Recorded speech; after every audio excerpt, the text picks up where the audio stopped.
아멘. 예수 이름을 부르면서 예수 이름 앞에 나온 여러분에게 하나님의 은총과 복이 있기를 주의 이름으로 축복합니다. 오늘은 종려주일입니다. 종려나무 가지를 흔들면서 예수님께서 예루살렘에 입성하는 것을 환영했다고 해서 종려주일, 또 호산나, 지금 우리를 구원해달라고 호산나를 부르면서 예수님을 환영했던 것을 생각하면서 또 호산나 주일이라고 부르기도 하고, 또 고난이 시작되는 날이라고 해서 고난주일이라고 부르기도 합니다. 예수님은 십자가의 길을 걸어가기 전에 사역 말기에 빌립보 가이사랴 지역에 갔습니다.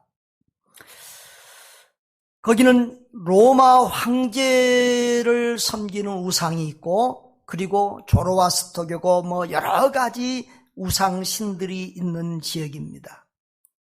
거기서 예수님은 제자들에게 사람들이 나를 누구라 하더냐라고 묻습니다. 제자들은, 어떤 사람들은 주님을 세례 요한이 다시 살아났다고 말하기도 하고 엘리야나 그런 선지자라고 말합니다. 그렇게 대답합니다.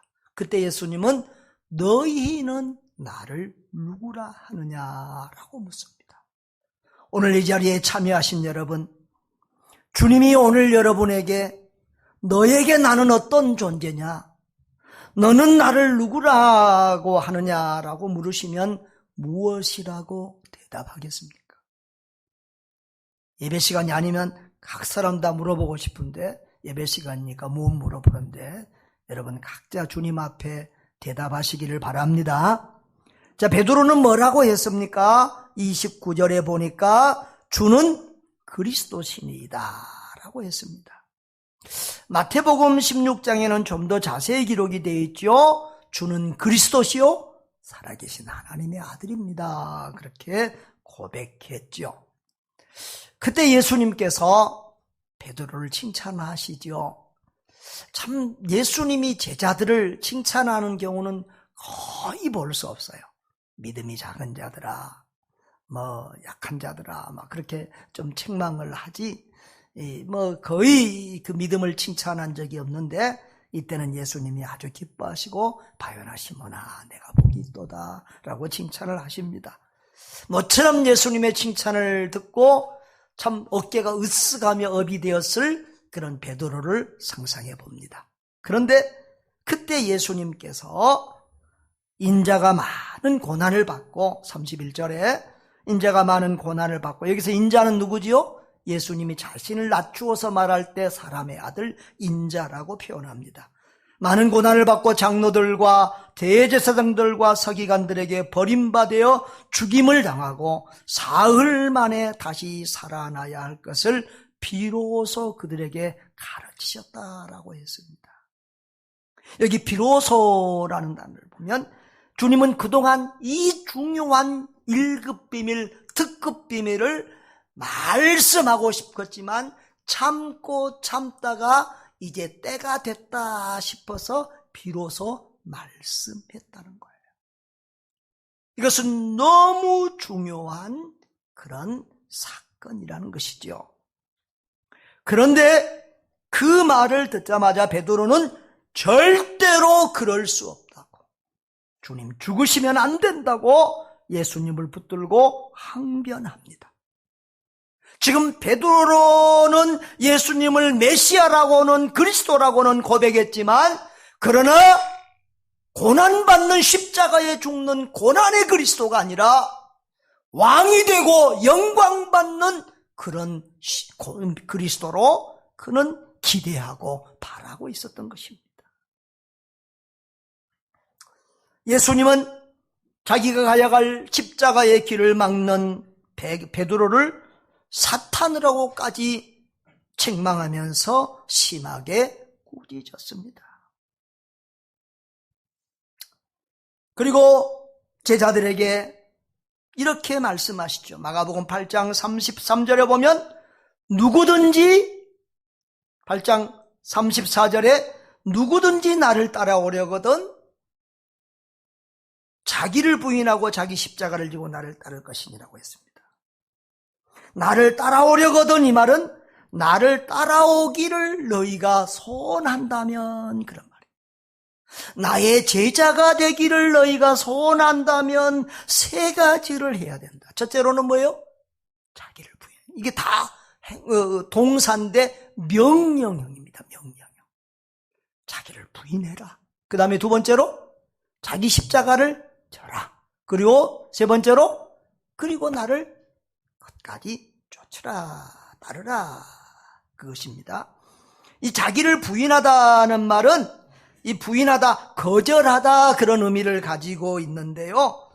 자기를 부인한다는 것은 먼저 자기의 의지와 뜻을 부정하고 또한 자기의 욕구와 이 육체의 유혹을 허락하지 않고 당뇨하게 물리치고 거절하라는 말입니다. 다시 말하면 날마다 우리의 육을 죽이고 날마다 우리 옛사람을 죽이라는 말입니다. 날마다 나는 죽고 예수로 살라는 그런 말씀이죠. 그리고 자기 십자가를 지고라고 했습니다. 오늘날 우리는 십자가를 자랑스럽게 생각하기도 하고 그래서 또 목에도 걸고 다니고 뭐 귀에도 걸고 다니고 배지로도 달고 다니고 그러신 분들도 있습니다. 그러나 그 당시에 이 십자가는 고난과 희생의 상징이었습니다. 특별히 이 십자가 형벌은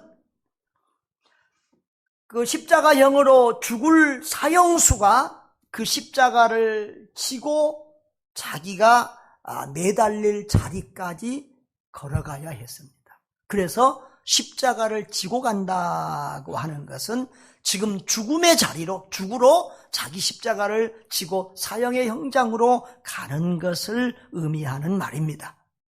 이 십자가 형벌은 인류 역사상 가장 잔인한 사형 제도였다고 그러죠. 로마는 이것을 식민지에다만 했고 로마 시민권자에게는 허락하지도 않았습니다. 그리고 그 예수님 당시에 잠깐 동안 있다가 나중에는 사라졌어요. 보통 뭐 총으로나 칼로 죽이면 순간적으로 죽으니까 고통이 덜하는데 이 십자가 형틀은 생사람에게 못에다가 여기 팔에다가 못을 박습니다. 발에다가 못을 박아서 그것을 저 나무 위에 매달아 놓으니까 얼마나 찢어지는 고통이 계속되겠습니까? 어떤 사람은 3일 살다가 죽고 어떤 사람은 일주일 만에 죽습니다. 그 죽기까지 얼마나 고통스러우든지 저주와 욕소리가 그 골고다 언덕을 가득 메워서 그 골고다 언덕은 지옥같이 그렇게 처절했다고 합니다. 주님이 그런 십자가의 형벌을 갖고 가셨습니다. 그런데 주님은 우리에게도 그런 십자가를 지고 당신을 따르라고 말씀하십니다. 십자가의 의미는 고난과 죽음, 희생입니다. 또 나를 따르라 그렇게 말합니다. 이것은 진행형 명령으로 예수님을 따르는 행위가 단 한 번이 아니라 일시적이 아니라 일생 동안 계속 반복되어져야 할 것을 말합니다. 다시 말하면 일생 동안 전심전력하여 예수님을 따라가야 된다, 따르라는 말씀이에요. 이런 세 가지 명령은 가벼운 명령이 아니라 강한, 부인하는 것도 아주 강한 그런 어조로 쓰여 있고요. 모두가 강한 명령으로 되어 있습니다. 그래서 영어 성경에 보면 must, 반드시 해야 된다고 하는 것으로 강조해서 번역하기도 했습니다. 우리는 고난주간을 맞이합니다. 이 고난주간에 주님의 십자가를 또 우리가 져야 될 십자가를 생각하면서 자기 십자가를 이라는 말씀으로 한 번 더 이 십자가를 묵상하기를 원합니다. 먼저 첫 번째로 예수님이 지고 가신 자기 십자가가 있습니다. 마가복음 8장 31절에 우리 같이 한번 읽어볼까요? 인자가 많은 고난을 받고 장로들과 대제사장들과 서기관들에게 버림받아 죽임을 당하고 사흘 만에 살아날 것을 비로소 그들에게 가르쳤다고 했습니다. 이 죽음은 십자가의 죽음을 말씀하신 것이죠. 복음서에 보면 예수님은 적어도 제자들 앞에서 공개적으로 3번 이상 당신께서 이 십자가 고난을 당하고 죽으실 것과 부활하실 것에 대해서 말씀하십니다.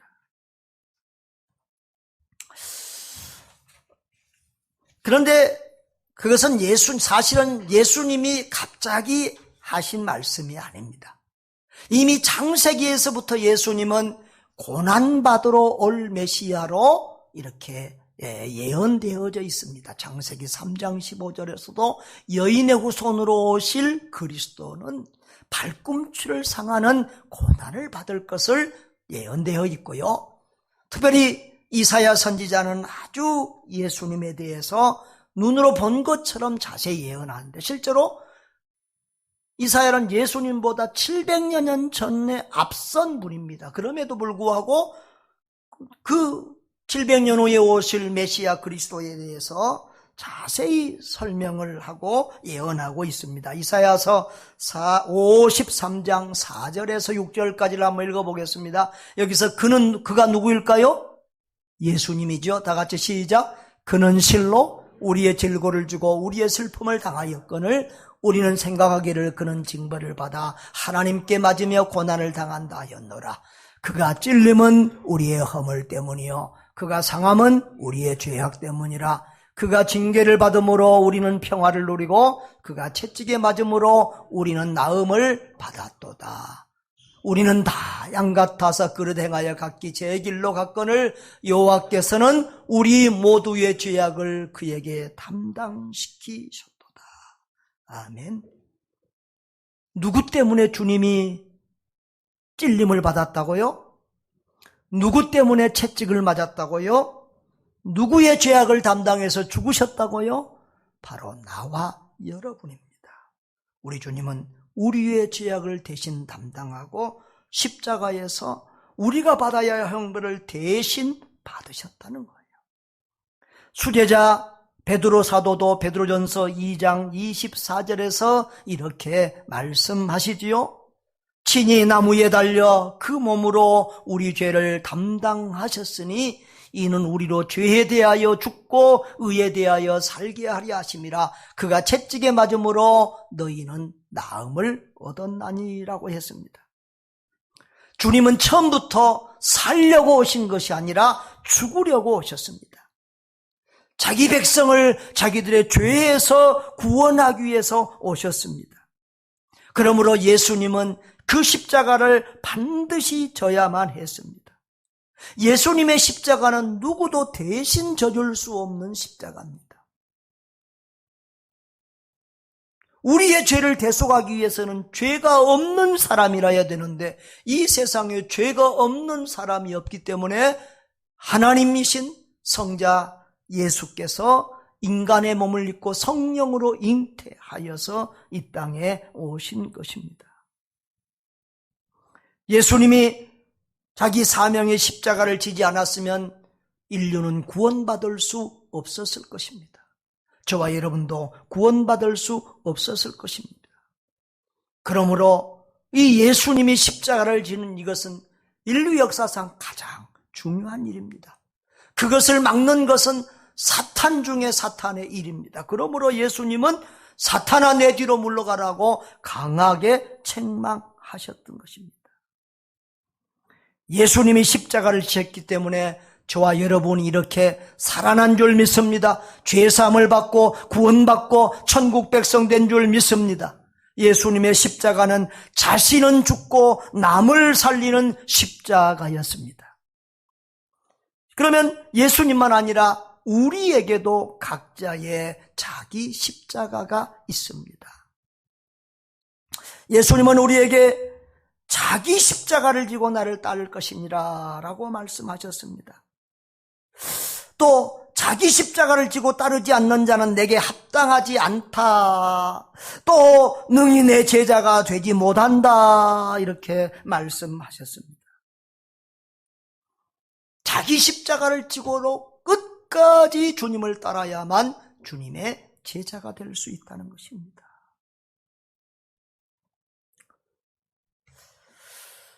여러분, 모든 사람에게는 자기 십자가가 있습니다. 모든 성도에게는 십자가가 있습니다. 그래서 찬송가 339장 1절에 보면 내 주님 지신 십자가 우리는 안 질까? 네게나 있는 십자가 내게도 있도다. 저는 이 찬송을 부를 때마다 가슴이 뭉클합니다. 우리 모두에게는 자기 십자가가 있습니다. 그게 세 가지 십자가가 있는 것 같습니다. 첫째로는 인생고의 십자가입니다. 우리 모두에게는 문제가 있습니다. 가시가 있습니다. 문제 없는 사람이 없습니다. 사연 없는 사람이 없습니다. 가정마다 문제 없는 가정, 눈물 없는 가정이 없습니다. 남편 때문에 웁니다. 자식 때문에 웁니다. 부모님 때문에 웁니다. 건강 때문에 웁니다. 가난 때문에 웁니다. 못 배워서 웁니다. 인간관계 때문에 웁니다. 아무에게도 말할 수 없는 한 맺힌 사연을 가지고 사는 사람들도 많습니다. 우리는 늘 나만 어려운 것 같고 나만 힘든 것 같을 때가 있습니다. 남들은 부러워버리고 남의 가정은 문제가 없는 것 같아 부러울 때가 있습니다. 그러나 그 사람도 그 가정도 들여다보면 다 자기 눈물, 자기 십자가들이 있습니다. 여러분, 모든 사람들은 자기 인생고의 십자가를 지고 이 힘든 광야길, 낙인의 인생길을 걸어가고 있습니다. 그러므로 우리는 서로를 불쌍히 여기는 긍휼의 마음을 가져야 할 줄 믿습니다. 아멘. 그 다음에 우리에게는 사명의 십자가가 있습니다. 사실 하나님은 우리를 이 땅에 보냈을 때 우리 모두에게 사명을 주어서 보냈습니다. 예수님은 우리의 죄를 대속하는 대속의 사명을 가지고 오셨습니다. 그러면 우리에게는 무슨 사명이 있을까요? 35절을 한번 보실까요? 그 35절에 보면은 누구든지 나와 복음을 위하여 자기 목숨을 잃으면 구원하리라 그랬습니다. 예수님과 복음을 위하여 십자가를 지고 헌신할 사명이 우리에게 있다는 것입니다. 여러분, 우리는 예수 그리스도의 몸된 교회를 위한 십자가가 있습니다. 복음 전파를 위한 십자가가 있습니다. 다음 세대의 구원 운동, 너무 어려운 십자가인 것 같습니다. 저는 이제 어느덧 목회가 몇 년 남지 않은 것 같습니다.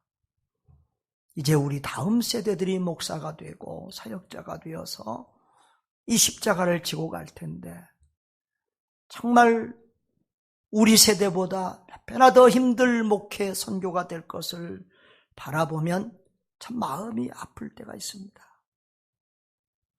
가족 구원 때문에 평생 눈물을 흘리며 십자가를 지고 가는 사람들이 있습니다. 우리는 민족 구원과 세계 선교의 십자가를 지고 날마다 이 힘든 길을 걸어가고 있습니다. 어떤 사람들은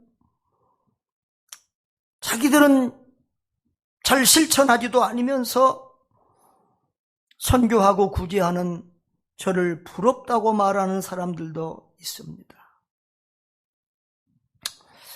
여러분, 작고 가난한 교회 목사가 자기 살기도 힘든 어려운 성도들과 함께 주고 베풀고 구제하는 일, 민족복음화, 세계복음화의 일을 한다는 것은 절대 쉬운 일이 아닙니다.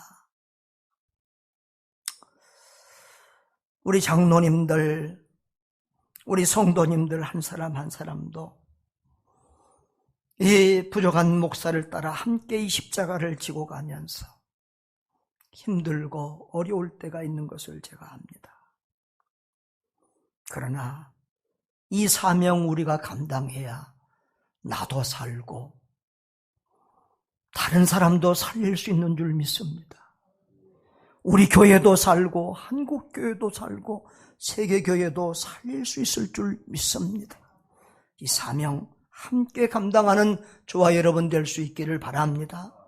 세 번째로 성화의 십자가가 있습니다. 성화는 거룩해져 간다는 것입니다. 예수님 닮는 것을 말합니다. 저는 신앙인의 최고의 경기는 예수님의 마음을 품고 예수의 삶을 사는 것이라는 거 생각을 합니다. 저는 젊어서는 이렇게 생각을 했습니다. 주의 일을 많이 하는 것이 중요하고 한 영혼이라도 더 구원한 것이 더 중요하지 뭐 성화가 뭐 그리 중요하냐. 사람이 다 어차피 죄인인데 걸레가 무슨 빨아도 걸레지 뭐 사람이 거룩해지고 성화되면 얼마나 차이가 나겠어. 그렇게 생각을 했습니다. 그런데 신앙의 연륜이 더해갈수록 목회를 더해갈수록 예수를 닮는다고 하는 것이 가장 중요한 우리 신앙인의 사명이라는 것을 깨닫습니다. 여러분, 바닷물 농도가 1% 2%만 달라져도 물고기가 살고 죽습니다. 1% 2%의 조그만 차이가 목회를 망치기도 하고 세우기도 합니다. 1% 2%의 조그만 차이가 선교를 망치기도 하고 살리기도 합니다. 여러분, 예수 그리스도를 닮아간다는 것은 너무 어려운 일입니다. 사실은 아무리 큰 일을 하고 큰 목회를 하고 위대한 선교 사역을 감당해도 그가 예수 그리스도를 예수 그리스도를 닮은 사람이 아니라면 어쩌면 그 목회는 그 선교는 사명이 아니라 경영으로 사업으로 했는지도 모릅니다. 진정한 사역자, 진정한 성도는 예수 그리스도를 닮은 사람입니다. 우리는 예수 그리스도를 믿는 순간 예수 그리스도를 닮아야 한다는 너무 큰 십자가가 우리에게 주어집니다. 예수님은 마태복음 5장 48절에서 하늘에 계신 아버지의 온전하심 같이 너희도 온전하라고 했습니다.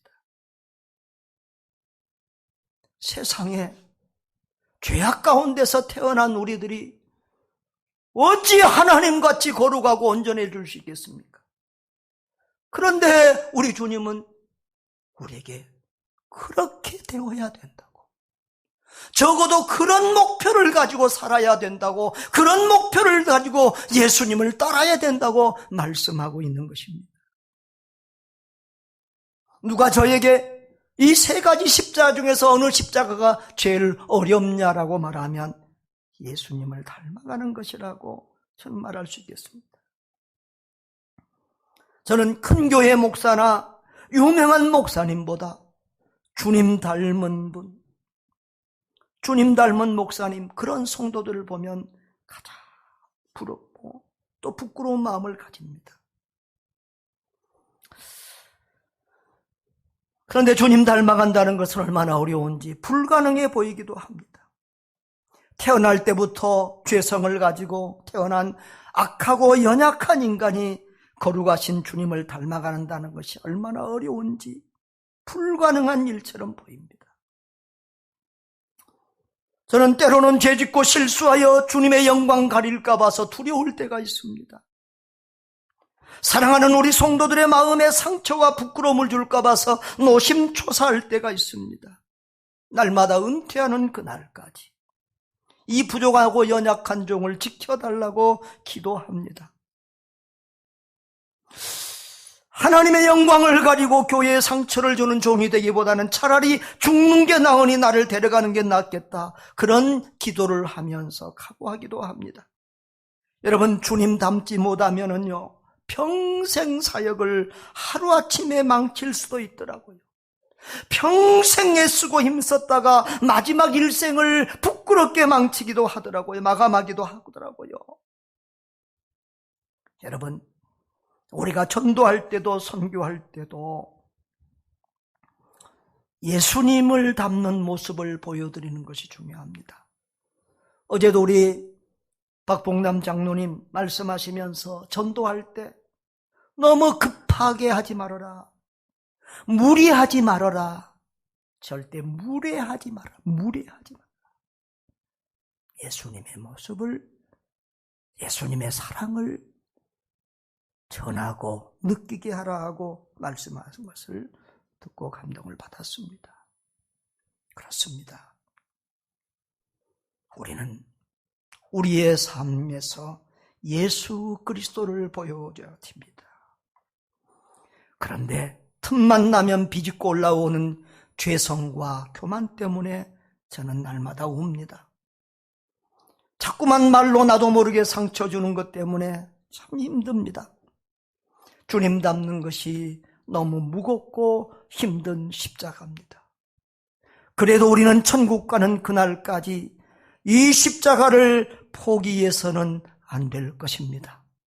주님 닮기 원하는 마음, 이 소원, 이 갈망을 포기하지 말고 계속해서 우리 주님 붙들고 따라가는 여러분 되시기를 바랍니다.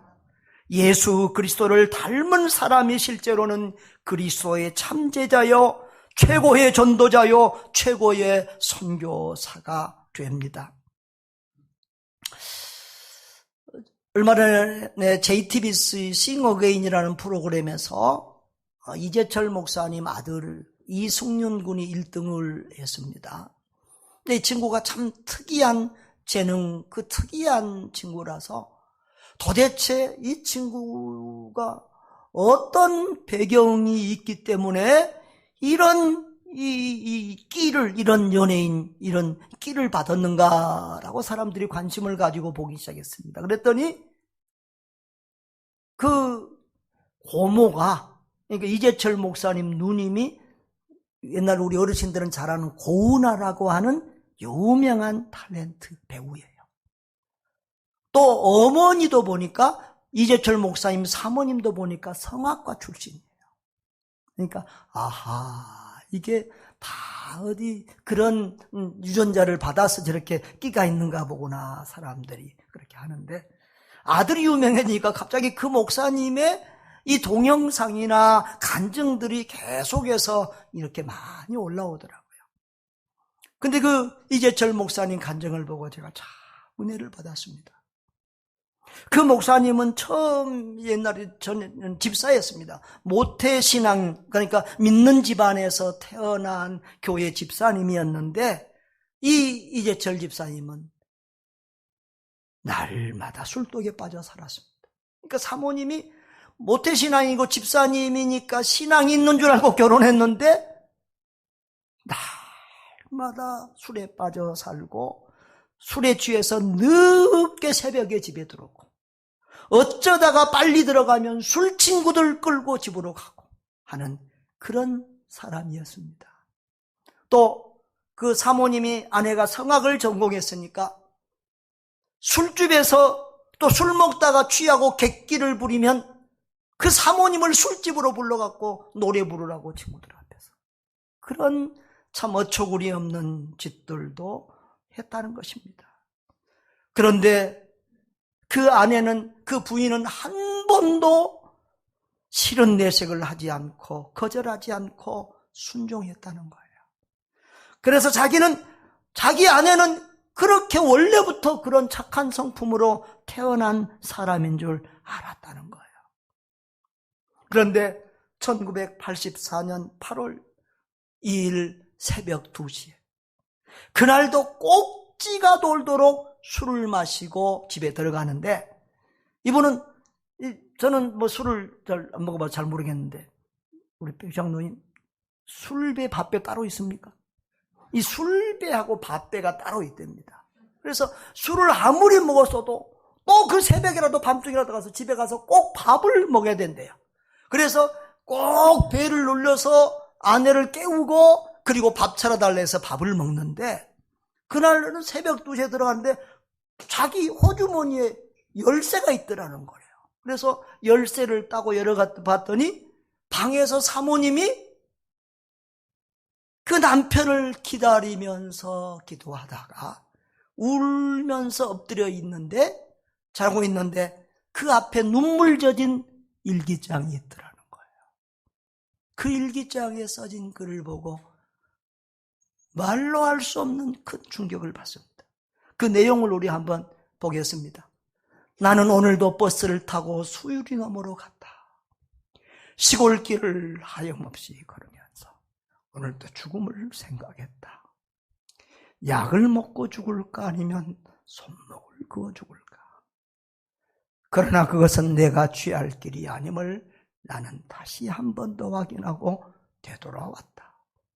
나를 살리기 위해 십자가에 돌아가신 주님께서 주님의 뜻을 위해 내게 주신 남편이니 나는 사랑해야만 한다. 나는 할 수 없지만 주님께서 사랑하라 명령하심으로 나는 사랑해야만 한다. 주님 도와주세요. 나의 약함을 주님께서 잘 아시잖아요. 이 일기장의 글을 보고 이 이재철 집사는 큰 충격을 받습니다. 자기는 어렸을 때부터 교회 다니면서 성경책 속에서 사랑이라는 단어를 수없이 받고 사랑에 대해서 설교하는 목사님의 설교를 수없이 들었지만 이 예수 그리스도의 아가페 사랑을 이렇게 실천하는 사람은 처음 봤다는 거예요. 자기 아내는 천사인 줄 아는데 천사가 아니었고 매일 죽음을 생각하며 울고 있는 사람이었다는 거예요. 그러면서도 주님 때문에, 사명 때문에 자기 곁에 남아서 자기를 사랑하기 위해서 몸부림치고 있는 그 아내의 눈물을 보았다는 거예요. 그 사랑 때문에 이 이재철 집사는 달라졌습니다. 그리고 신학을 하고 목사가 되고 정말 한국교회에서 존경받는, 모르겠어요. 신학생들 중에서 이렇게 제일 존경하는 목사님 누구냐 그러면 이재철 목사님이라고 보통 많이 그런다고 그래요. 그런 훌륭한 목사님이 됐고 많은 책도 이렇게 썼습니다. 우리는 성령의 충만함을 받으면 예루살렘과 온 유대와 사마리아 땅끝까지 이르는 내 증인이 되리라 라고 주님이 하신 말씀을 기억합니다. 우리는 땅끝 하면 지리적으로 먼 곳만 생각할 때가 있습니다.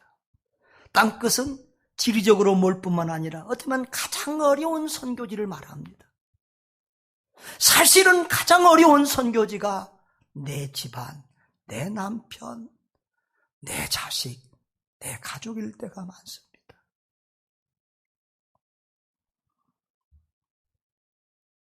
그 이재철 목사님 사모님은 자기 남편을 땅끝으로 생각했습니다. 그러기에 죽음을 생각하면서도 그 남편을 구원하기 위하여 죽기까지 순종하며 눈물로 기도했습니다. 그 결과 그 남편이 변했고 그 남편을 통하여 온 세상 땅끝까지 복음이 증거되는 그런 열매를 보았습니다. 여러분, 힘들어도 어려워도 우리가 주님의 십자가 지고 가면 주님께서 우리의 십자가 함께 져주는 줄 믿습니다. 감당할 만한 능력도 주시는 줄 믿습니다. 사랑하는 여러분, 결국 십자가가 우리를 살립니다. 십자가가 우리를 죽이는 것 같지만은 결국은 그 십자가가 나를 살린다는 것을 기억하시기를 바랍니다. 따라합시다. 십자가가 나를 살립니다. 마가복음 8장 35절을 같이 읽어볼까요? 누구든지 자기 목숨을 구원하고자 하면 잃을 것이요 누구든지 나와 복음을 위하여 자기 목숨을 잃으면 구원하리라. 자기 육적인 생명에 대한 애착만 가지고 이것을 지키려고 하는 사람은 끝내 육적인 목숨만 아니라 영적인 목숨까지 잃게 된다는 말씀입니다. 반대로 예수님을 따르고자 하는 참된 제자는 자기의 육적인 생명을 주를 위해서 바치고자 하는 헌신된 삶을 살게 되고, 그럴 때 오히려 죽는 것이 아니라 그 영혼이 살고 영생의 복을 받는다는 것입니다. 할렐루야. 오히려 죽고자 하면 살고, 오히려 주고 베풀고 희생하면 오히려 복을 받는다는 거예요. 누구든지 나와 복음을 위하여 자기 목숨을 잃으면 구원하리라고 했습니다. 죽으면 산다는 것입니다. 한 알의 밀이 땅에 떨어져 죽으면 많은 열매를 맺는다고 했습니다. 살고자 하면 죽고, 따라합시다. 살고자 하면 죽고, 죽고자 하면 산다. 여러분, 십자가는 고난이지만 그것이 결국은 축복이 된다고 하는 사실을 믿으시기 바랍니다. 누구에게나 자기 십자가가 있습니다. 그것을 지고 갈 때는 너무 힘듭니다. 그 십자가 던져버리고 싶습니다. 포기하고 싶습니다. 그 십자가 때문에 가슴앓이를 하면서 웁니다. 애끓는 고통 가운데 괴로워합니다. 그런데 누구에게나 그 십자가가 있습니다. 수제자 베드로에게도 십자가가 있었습니다.